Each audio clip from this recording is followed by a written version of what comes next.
धुंध के उस पार। पहाड़ों के छोटे से शहर देवगढ़ में बरसात हमेशा कहानियां लेकर आती थी। बादल इतने नीचे झुक जाते कि लगता कोई रहस्य कानों में कुछ कह रहा हो। इसी शहर के कॉलेज में पहली बार अनाया ने उसे देखा, आरव को। आरव नया छात्र था, लंबा कद, शांत आंखें और ऐसा चेहरा जिसे देखकर लगता था जैसे वो बहुत कुछ जानता है पर कहना नहीं चाहता। अनाया स्वभाव से चुलबुली थी, मगर उस दिन कैंटीन में उसे देखते ही अजीब सी खामोशी ओढ़ ली। पहली मुलाकात। कैंटीन में भीड़ थी। अनाया की सहेली रिया ने कोहनी मारकर कहा, देख, नया लड़का पूरा हीरो मटेरियल है। अनाया हंसने ही वाली थी कि अचानक आरव ने उसकी तरफ देखा। बस एक पल की नज़र और अनाया को लगा जैसे किसी ने दिल की धड़कन तेज कर दी हो। वो घबरा गई और नज़रें झुका लीं। उसी शाम लाइब्रेरी में फिर सामना हुआ। किताब ढूंढते ढूंढते अनाया के हाथ से एक डायरी गिर पड़ी। आरव ने उठा कर दिया। ये आपकी है? उसकी आवाज़ गहरी और सुलझी हुई थी। हाँ, थैंक यू, अनाया ने हकलाते हुए कहा। आरव हल्का सा मुस्कुराया और चला गया। वही मुस्कान अगले कई दिनों तक अनाया के मन में घूमती रही। अनकहा आकर्षण। धीरे धीरे दोनों की बातें होने लगीं, कभी प्रोजेक्ट के बहाने, कभी बस यूं ही। आरव कम बोलता था, मगर जो बोलता दिल से बोलता। एक दिन बरसात में कॉलेज से लौटते वक्त अनाया ने पूछा, तुम देवगढ़ में पहले कभी नहीं रहे ना? आरव कुछ पल चुप रहा। नहीं, मैं यहाँ पहली बार आया हूँ, पर लगता है जैसे इस शहर से पुराना रिश्ता है। उसके चेहरे पर अजीब सी उदासी थी। अनाया ने महसूस किया कि आरव के भीतर कोई कहानी छिपी है। रहस्यमयी घटनाएं। कुछ ही दिनों बाद शहर में अजीब बातें होने लगी। रात में पुराने किले के पास किसी को रोशनी दिखती तो किसी को वहां से संगीत सुनाई देता। लोग कहते थे कि बरसों पहले वहां एक प्रेम कहानी अधूरी रह गई थी। एक शाम रिया ने फुसफुसाकर कहा, सुना है जो भी उस किले के पास जाता है उसके साथ कुछ ना कुछ अजीब होता है। अनाया को पता नहीं क्यों आरव का ख्याल आया। वो अक्सर उस रास्ते से अकेला गुजरता था। अगले दिन कॉलेज नहीं था। शाम को बाजार से लौटती हुई अनाया ने आरव को किले की तरफ जाते देखा। जिज्ञासा में वो भी पीछे पीछे चल पड़ी। किले का राज। किले के अंदर हल्की धुंध फैली थी, दीवारों पर काई जमी थी और हवा में नमी की खुशबू। अचानक आरव रुक गया। तुम मेरा पीछा कर रही हो? उसने बिना मुड़े पूछा। अनाया चौंक गई। नहीं, बस यूं ही इधर आ गई थी। आरव ने पहली बार गंभीर नज़रों से उसे देखा। ये जगह ठीक नहीं है अनाया, तुम्हें यहाँ नहीं आना चाहिए। क्यों, ऐसा क्या है यहाँ? आरव कुछ कहने ही वाला था कि दूर कहीं से पायल की हल्की आवाज़ आई। दोनों चौंक गए।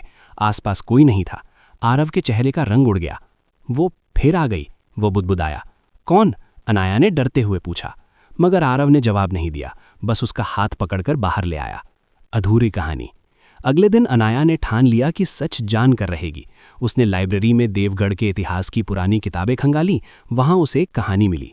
बरसों पहले इसी किले में माया नाम की लड़की रहती थी।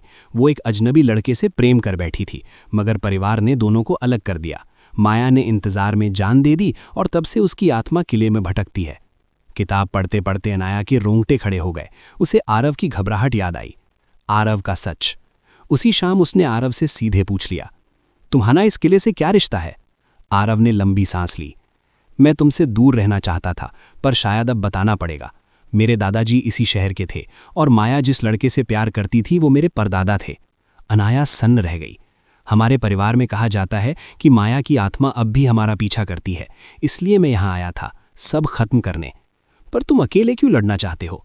अनाया की आवाज़ में चिंता थी। आरव ने पहली बार उसका हाथ थामा। क्योंकि मैं किसी को खतरे में नहीं डालना चाहता, खासकर तुम्हें। उस स्पर्श में सिर्फ डर नहीं, कुछ और भी था। अनकहा एहसास। बढ़ता सस्पेंस। कुछ दिनों तक सब शांत रहा। फिर एक रात अनाया के फ़ोन पर अनजान नंबर से मैसेज आया, उससे दूर रहो वरना अंजाम बुरा होगा। अनाया घबरा गई। क्या ये मजाक था या सचमुच कोई उन्हें देख रहा था? अगले दिन आरव को बताया तो वो भी परेशान हो गया। ये माया नहीं हो सकती, कोई इंसान है। दोनों ने मिलकर पता लगाने का फैसला किया। सच की तलाश। जांच करते करते उन्हें पता चला कि शहर का एक प्रभावशाली आदमी विक्रम चौधरी किले की जमीन हथियाना चाहता था। वो लोगों में डर फैलाकर जगह खाली करवाना चाहता था। माया की कहानियां उसी की चाल थीं, पर सवाल अब भी बाकी था। किले में सुनाई देने वाली आवाजें, पायल की खनक। अंतिम रात। एक तूफानी रात आरव और अनाया चुपके से किले पहुंचे। अंदर उन्हें विक्रम के आदमी मिले जो स्पीकर और लाइट से नकली डर का खेल रच रहे थे। पकड़े जाने पर सच सामने आ गया। शहर वालों को भी बुला लिया गया। विक्रम की चाल नाकाम हो गई। सब खत्म हो गया, पर कहानी यहीं नहीं रुकी। असली मोड़।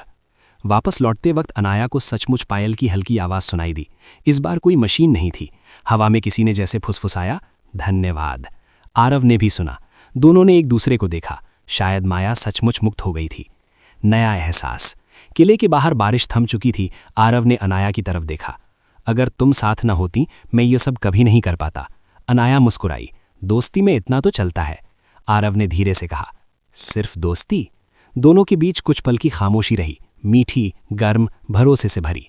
दूर पहाड़ों से सूरज निकल रहा था और देवगढ़ को नई सुबह मिल रही थी, ठीक वैसे ही जैसे दो दिलों को नई कहानी।